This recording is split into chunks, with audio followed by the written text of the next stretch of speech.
like Bunny Berrigan in his famous recording from the swing era, I've been around the world on a plane. Well, planes. My work has taken me to many places and to the 5 continents, and yet I don't particularly like travel. I mean, for one thing, if I'm away for 2 weeks, I start getting homesick, and not just for my family and friends, but for Scotland. I've long ago admitted to myself that I love my country, I love Scotland, and yet there are aspects of Scotland, visions of Scotland, which are pushed to the forefront that, quite frankly, I consider spurious. It makes me cringe. And the Scotland of which I'm most proud, that justifies our love and affection, is very often pushed into the background. In fact, it's become a kind of hidden Scotland.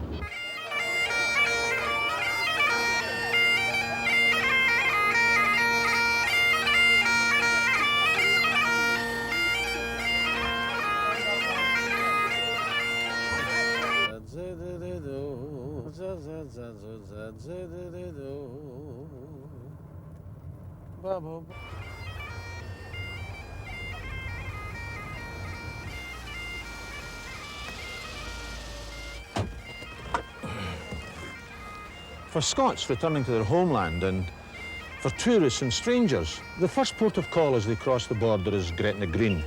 Now, I've often wondered, what kind of image does this give of my country and its culture? Well, let's go and see. Do you, sir, take this beautiful young lady to be your lawful wedded wife? Yes, sir. And do you take this handsome young gentleman to be your lawful wedded husband? Yes, sir. I would now like you both to repeat in English after me, please. With this ring. With this ring, I thee wed. I thee wed. I wish I wish it was time it was time to go to bed. For these German tourists, this is their first taste of Scotland. Oh, dear me. We do not say cheese when we take the camera shots. We take whiskey and haggis.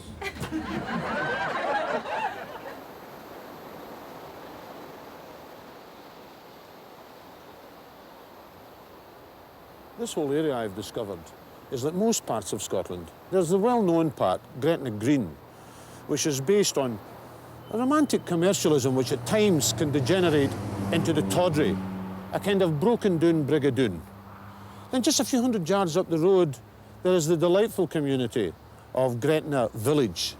Now, it was founded to meet the munitions requirements of the First World War. One of the miracles of present-day Britain is a place which we will call Moorside. Perhaps it is the most remarkable place in the world. Only a little more than a year ago, say September 1915, it was a lonely peat bog fringing the sea with a hinterland of desolate plain over which the gulls swooped and screamed.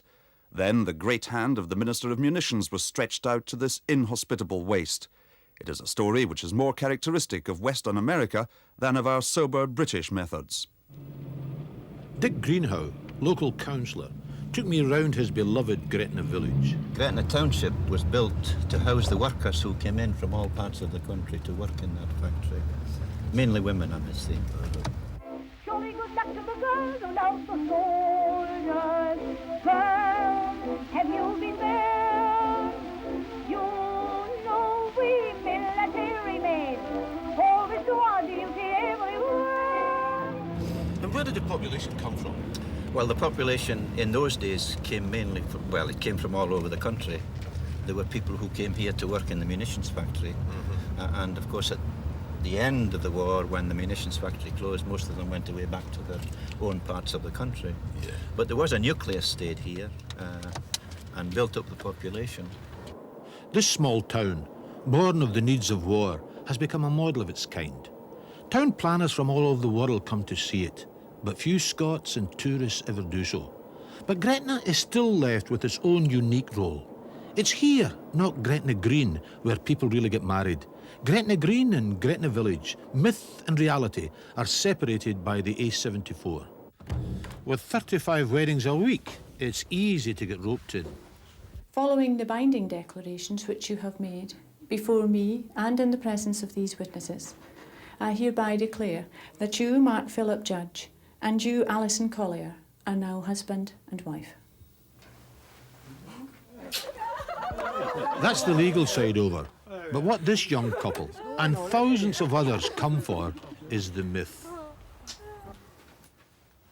Under the ancient law of Scotland, and in front of the witnesses present here today, that I declare that Mark and Alison are now husband and wife.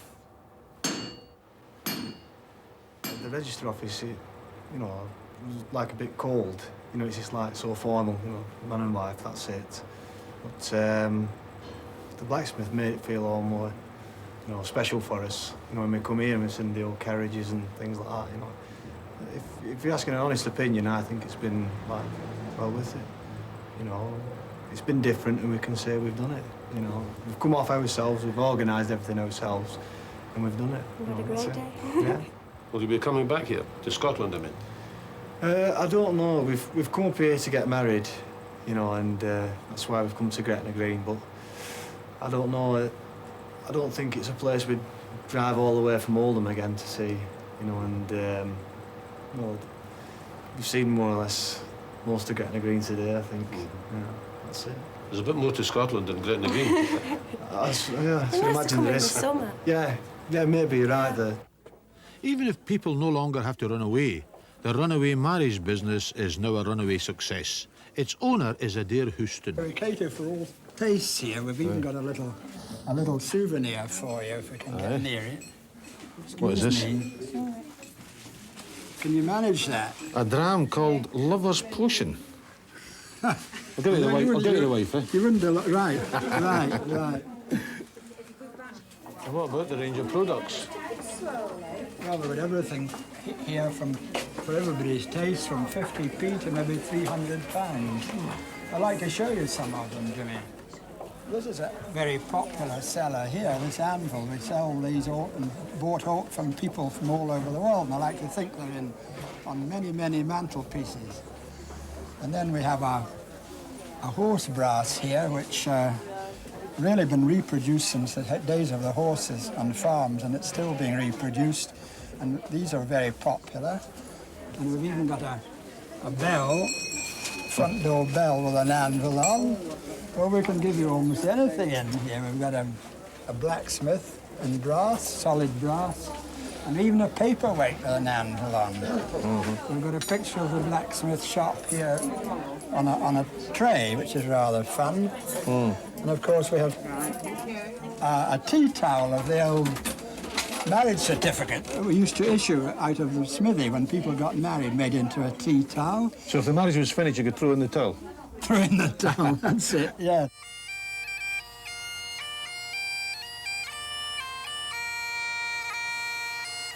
I've no objection to Scots making some lolly out of myths. But when the myth becomes a metaphor for Scotland, a substitute for reality, then the alarm bells ring.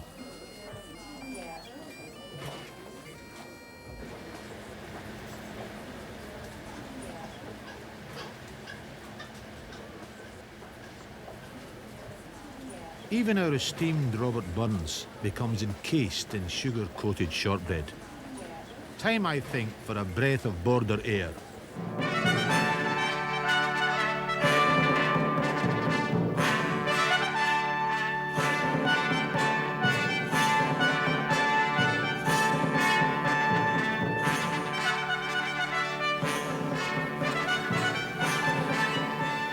At one time, the countryside around here, 100 square miles of it, was known as the debatable land. In other words, there was no agreed border or frontier between Scotland and England. And then in the summer of 1552, commissioners of both countries were appointed, and it was agreed that the French ambassador to England would act as arbiter.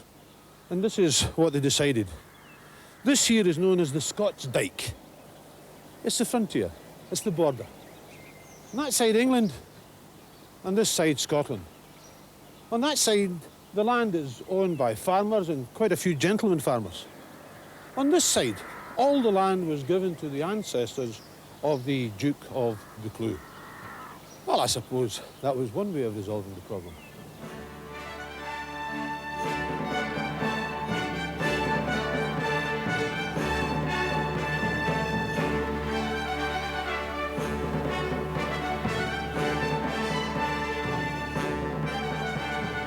In the actual construction of the dike, a certain ambiguity emerged. Those that were building it from the east finished here, and that's indicated by that stone there. Now, just round here, there's another stone which shows the line being taken by those that were building the dike from the west. Now, as you can see, they were missing one another, so they just stuck in the two stones, which seems to suggest that right from the start there was a kind of inbuilt kink in the delineation between the two countries. Kinks and all, this is the real border, the real cultural crossover between the two nations. But how can I convey this to an English friend? I could take him to a place like Langham. Silence! This is the proclamation of the Langham Fair and Common Riding, held the day after the Simmer, or Lawn Fair, on the 27th day of July annually.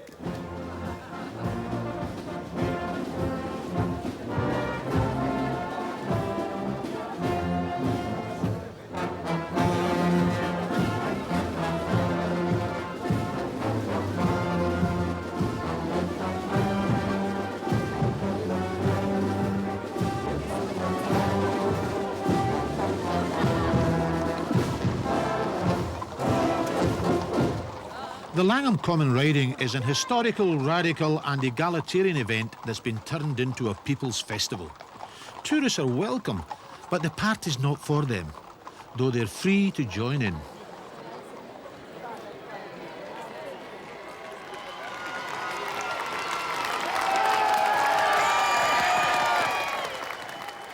As a devotee of horse racing, sometimes known as the sport of kings, I was impressed by the horsemanship. These aren't the sons and daughters of the gentry, but local worthies who ride like Cossacks of Scotland.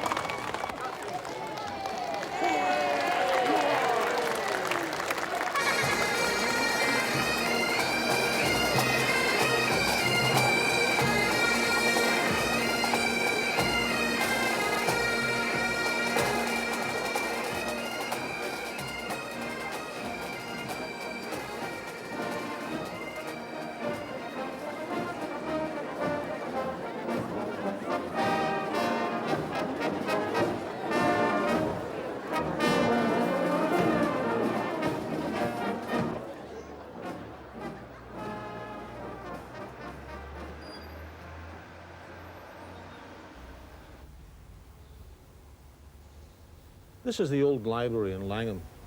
It was founded by Thomas Telford, the brilliant civil engineer who was completely self-taught.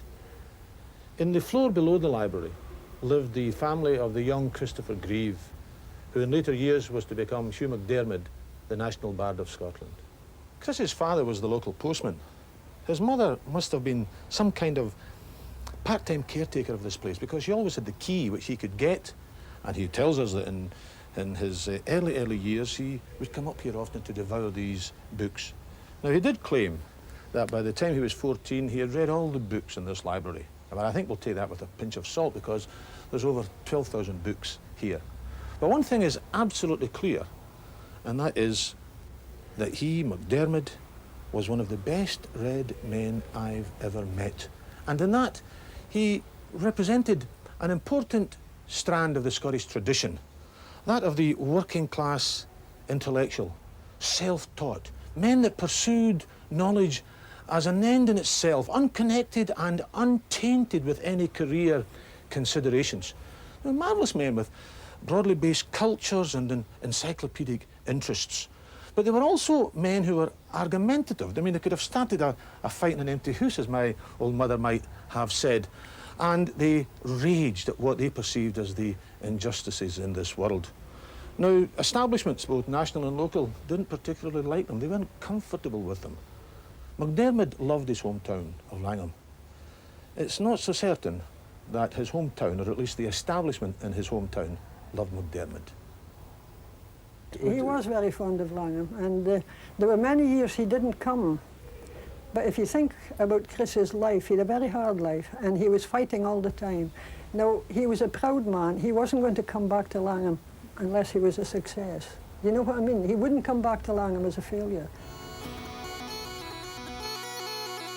Drums in the Wallygate, pipes in the air, come and hear the crying of the fair.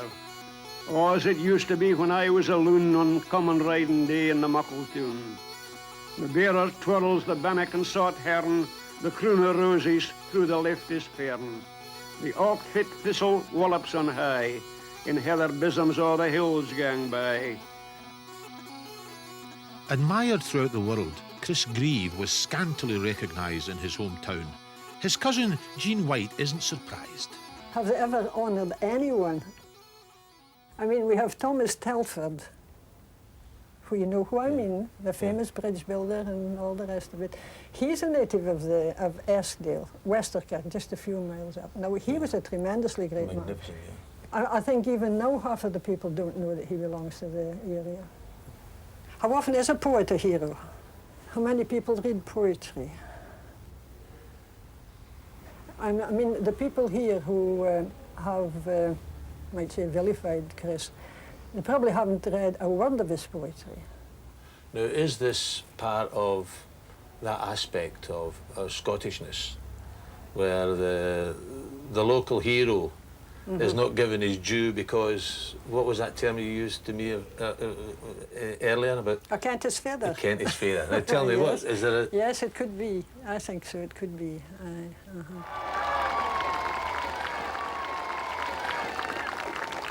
Chris Grieve's character was shaped here in the borderlands of Scotland. The dignified, independent cast of mind of the people from these parts is expressed in the annual ritual of the common riding. They're laying claim to their heritage and their birthright, defiantly marking out their common lands as a warning, not to the English, but to the Scottish nobility. A big hand please for the corners, Andrew Johnston.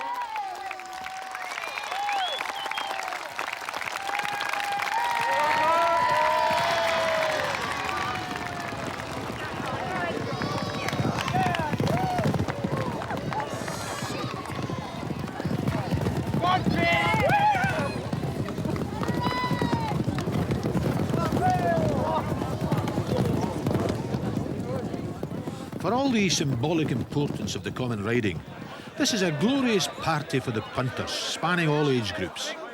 Drink is drunk, and there is not a lagger lout in sight.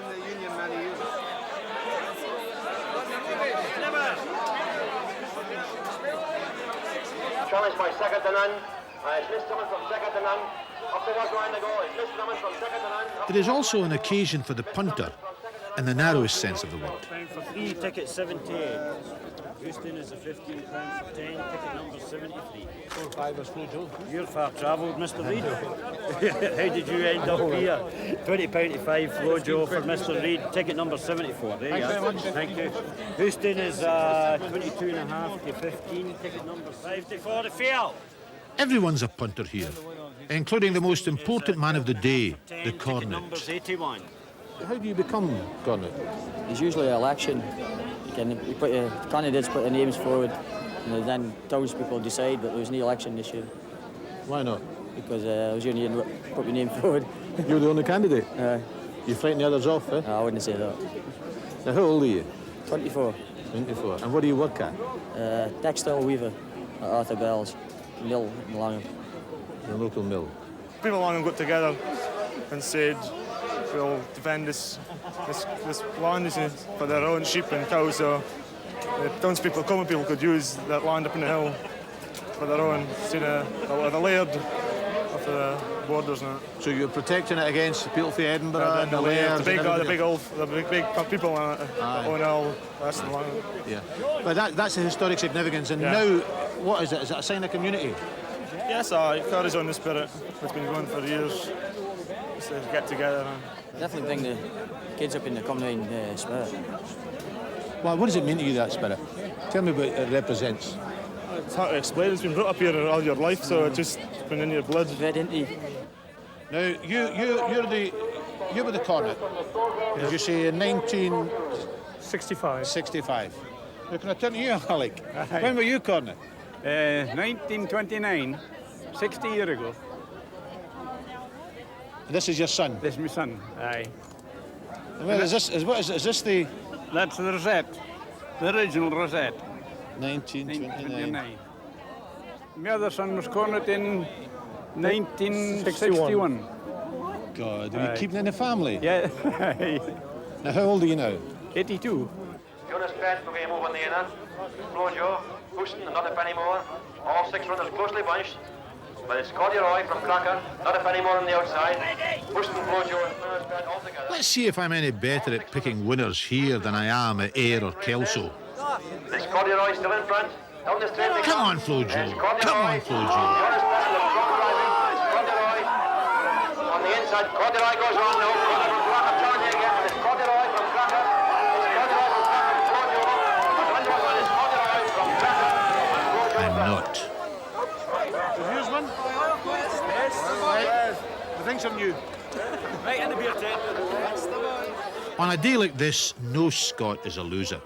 And for my money, this festival represents the real Scotland. But for the punters and poets, not the Philistines.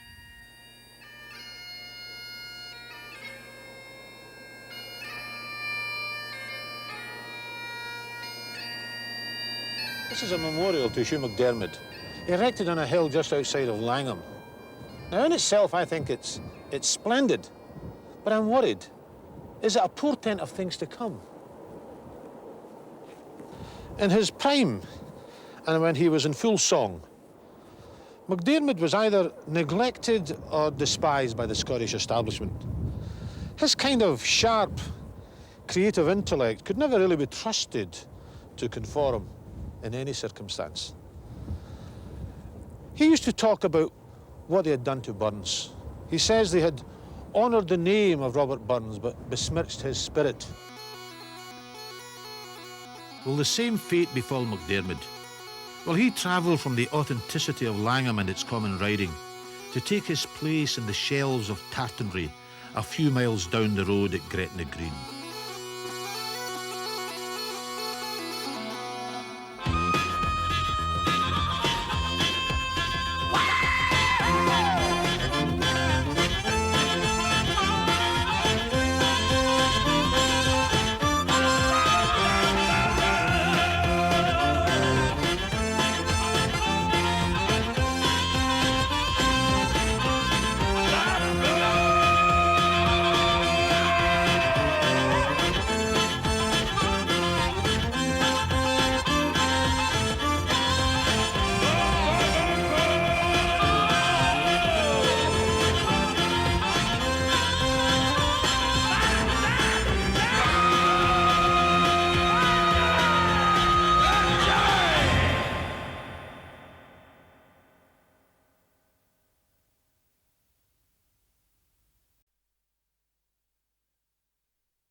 There are strange things done in the midnight sun by the men who moil for gold.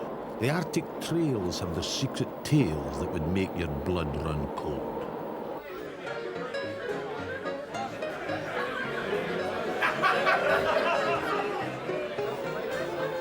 A bunch of the boys were whooping it up in the Malamute saloon.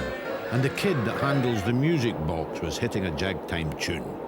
Back of the bar in a solo game sat Dangerous Dan McGrew. Whiskey.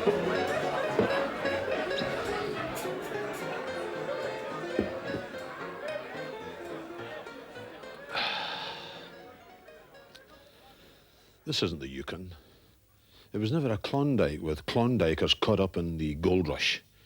It was miners caught up in an oil rush. Around these parts, they had to claw shale from the bowels of the earth. It must have been a hard life. Our masters are tyrannical, that they must confess, for they overtax their workmen and they them sore oppress. They other occupations so dangerous is found. Canny poor lives are in when working underground. The harsh lives and the hard work of working people, plus the genius of a Scottish chemist and entrepreneur, created the world's first oil boom here in Scotland. Well, to new battle, the Lothian men no say, we're no the likes of other men that work 8 hours a day. This oil came from shale discovered in the prairies not of Texas, but of Lanarkshire and West Lothian.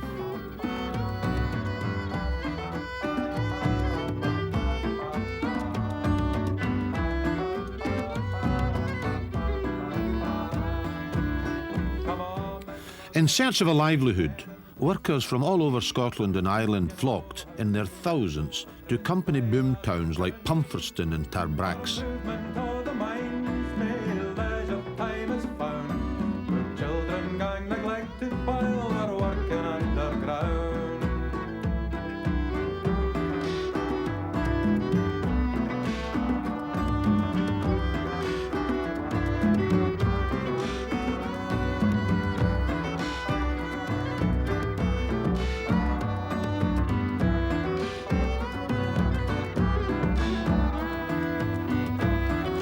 Faith might move mountains, but their labour made them, with picks and shovels. Well, it's winter, as you can see.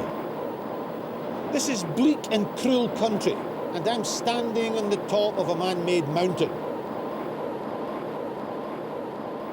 It's the residual waste of the hard labour of thousands of men. They tore the shale from the earth.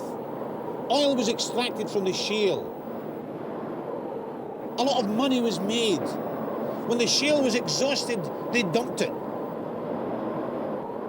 And they did the same with the shale miners, with their wives, with their families, and with their communities. The shale oil industry was still active in Scotland in the 1940s. Now it's an aspect of our industrial history that has been virtually forgotten. This is where the world's oil industry began, and that is an amazingly untold story within Scotland, and something that we're trying to remedy with our museum here in Livingston. Shale mining was well into terminal decline by the time I was born, but James Paraffin Young wasn't forgotten like he is today. Books and films were produced about him, and I knew blokes called Young who were nicknamed Paraffin. He was a founding father, there's no doubt, of the industry, which is still relevant in today's context. It's also interesting to think of him as a fairly typical Victorian entrepreneur. He was highly successful, he was very rich.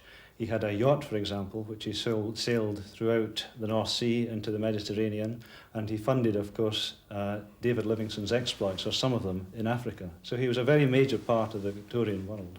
I think if you ask the average Scottish person, he probably hasn't heard of James Paraffin Young. He doesn't know his link with David Livingstone, whom, of course, most people do know about.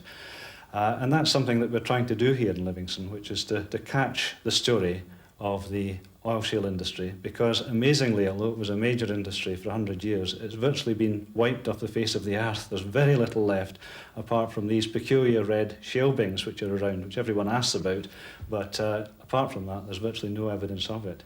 There were up to 12,000 people involved in the industry, both miners and oil workers at its peak. And beyond that, the people who worked in related industries, raised that to perhaps 40,000 people throughout West Lothian, Mid Lothian and across into Fife. First of all, the miner would drill into the shale face or the rock face, and then they would use gunpowder explosives to blast it out. After that operation, it was filled into what we called hutches, and then taken to the mine bottom for eventual transporting to the surface. Then after reaching the surface, it would be taken to a crude oil works, where it would be retorted in retorts in order to extract or condense the vapours into crude oil. In layman's language, this means the oil was pressure cooked out of the shale. It was unique to Scotland, in fact, and would have been much more significant had it not been for the discovery shortly after the advent of the shale oil industry here in Scotland of the oil industry in the United States, in Texas, and of course that produced petroleum in much more immediately usable forms. Shale miners, like coal miners, had to live with their families in the shadow of their own industrial waste.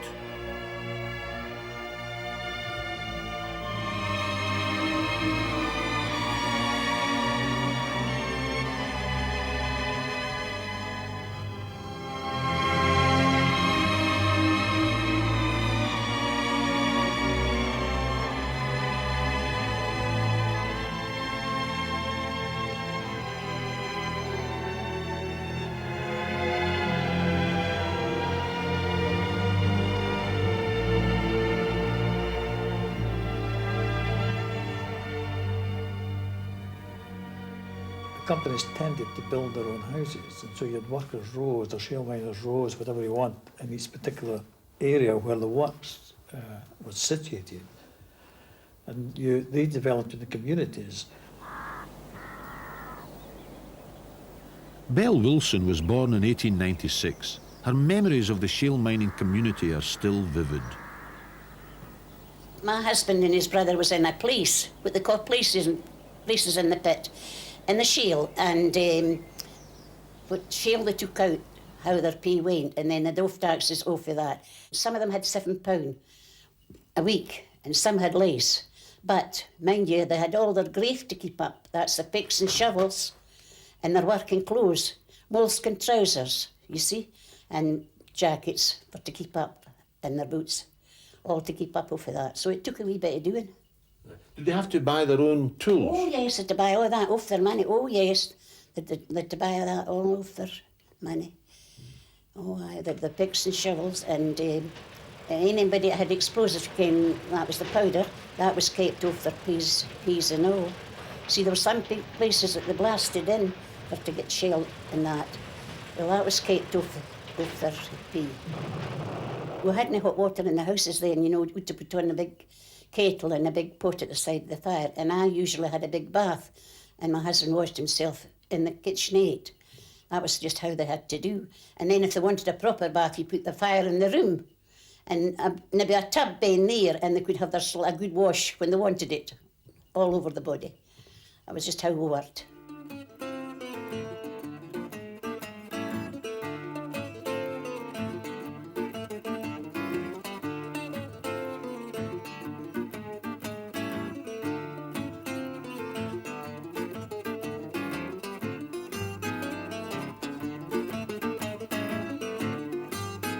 Their concert on a Friday night and a dance after it, and the dancing would be there from the back at 10 at night to coming on for 6 in the morning. The men just went right to their work. They did the half day on the Saturday, see, and they just got their clothes on and went right out to their work. They danced all night? I danced all night then, and it was all the heavy dances. No light dances, were all heavy dances, quadrilles and all these heavy ones. So after these years of working in the shale, what were you and your husband left with?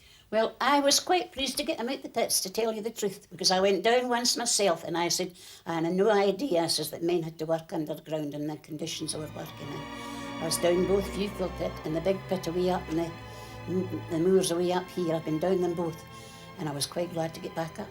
I went down with a cage And I just said to my husband, when the police closed down, I said, I think you should just stay out of the pits altogether and keep above the ground.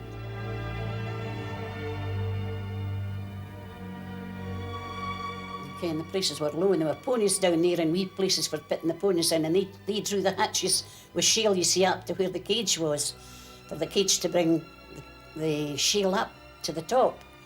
But I just was down so far, I never went too far down, for I was frightened, to tell you the truth.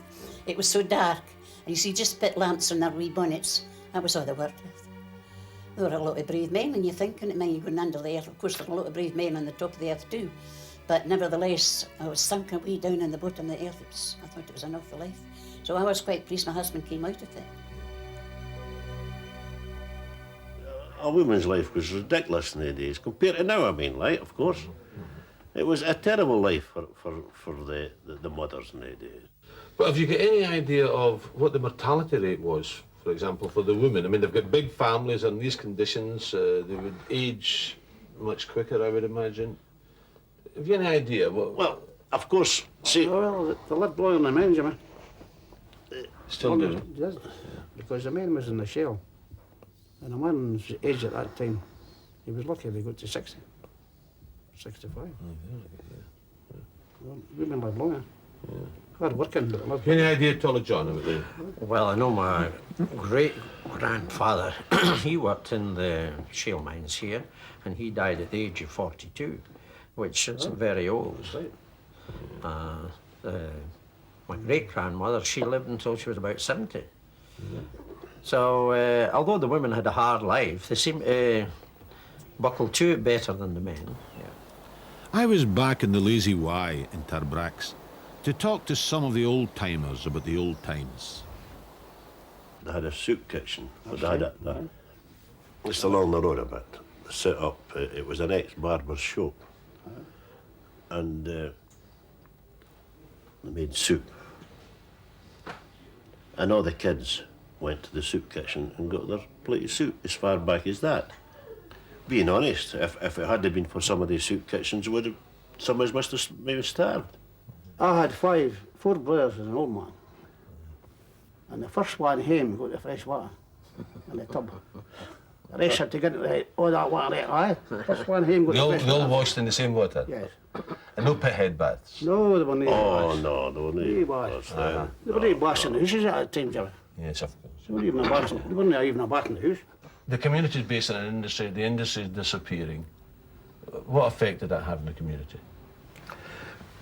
Well, what happened was the people had to leave for to get work, but there were a certain amount of us left, and I was one of them.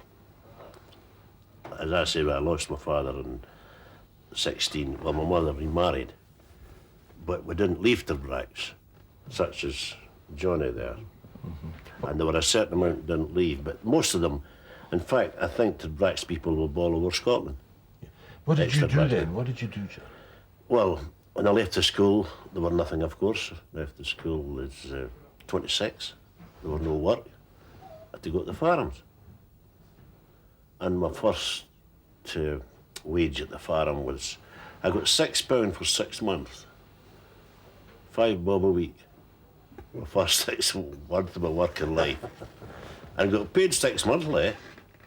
Didn't get paid monthly or weekly. Did you get paid at the start of the 6 months? No. Allow the old farmer, he didn't get paid. So, there was nothing else. In Tarbrax, there was nothing else.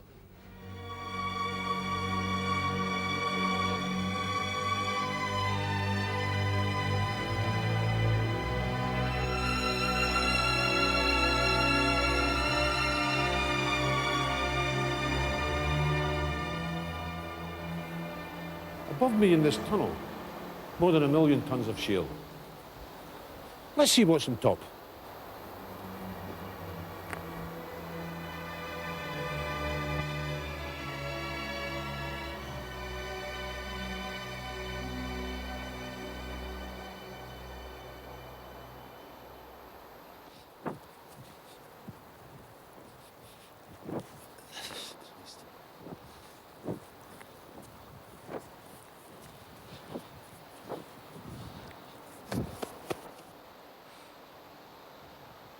These shale binks, the dross of Scotland's first oil boom, have been very cleverly and environmentally used to conceal from the surrounding countryside the eyesore of these vast tanks, which at any one time can hold 140 million gallons of North Sea oil. I can't help wondering, what will happen when the North Sea oil runs out? Will the communities, the Scottish communities that depended on it, become another Tarbrax writ large, much larger?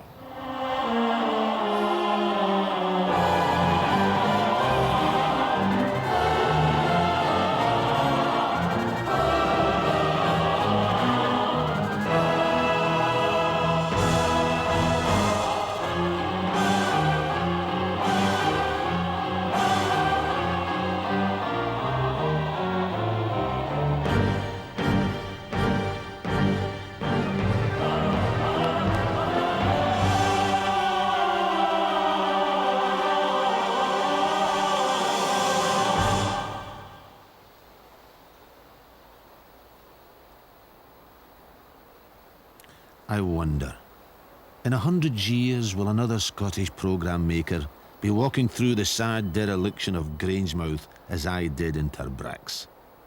I wonder. Our oil has brought untold riches to the British Exchequer.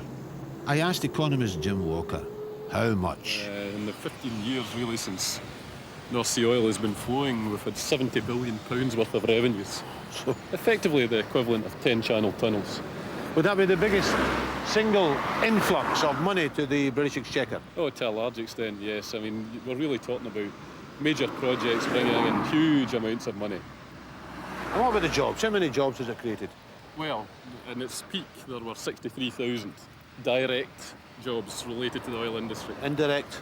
Indirect, maybe add another 50, 60,000 into that. So even at today's terms, we're talking about over 100,000 jobs related to the industry. So it's really a massive employer of labour? Well, probably the biggest employer of labour of any one industry in Scotland today.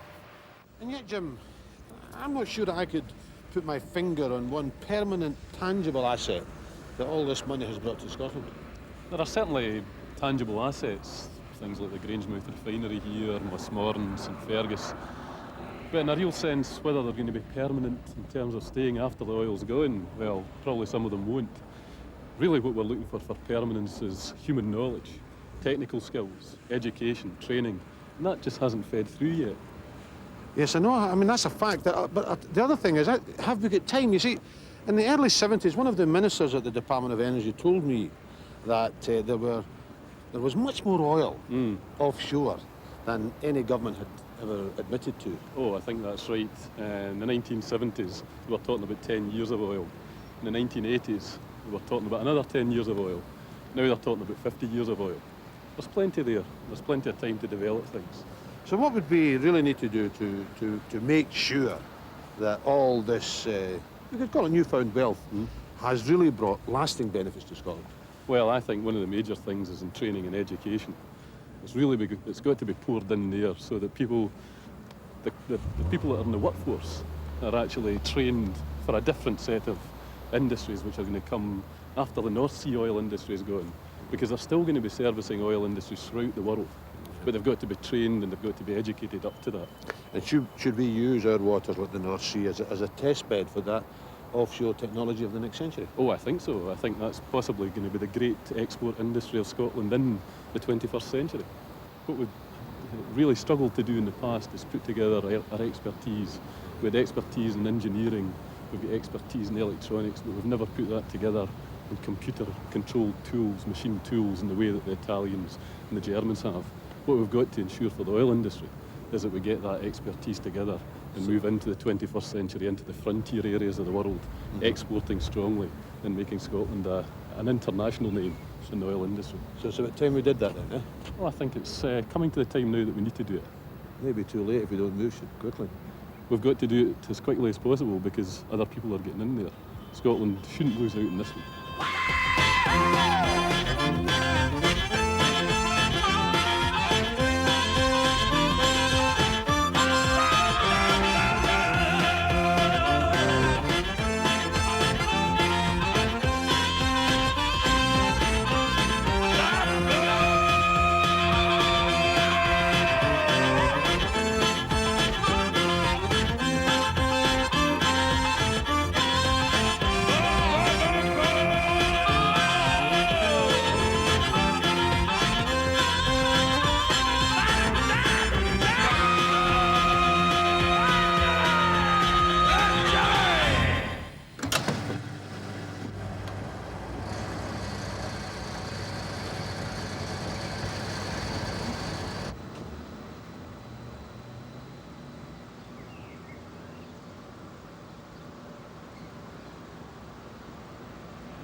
People can argue about how much oil is left in the North Sea, but I reckon I've got enough in me tank here to get me to Edinburgh.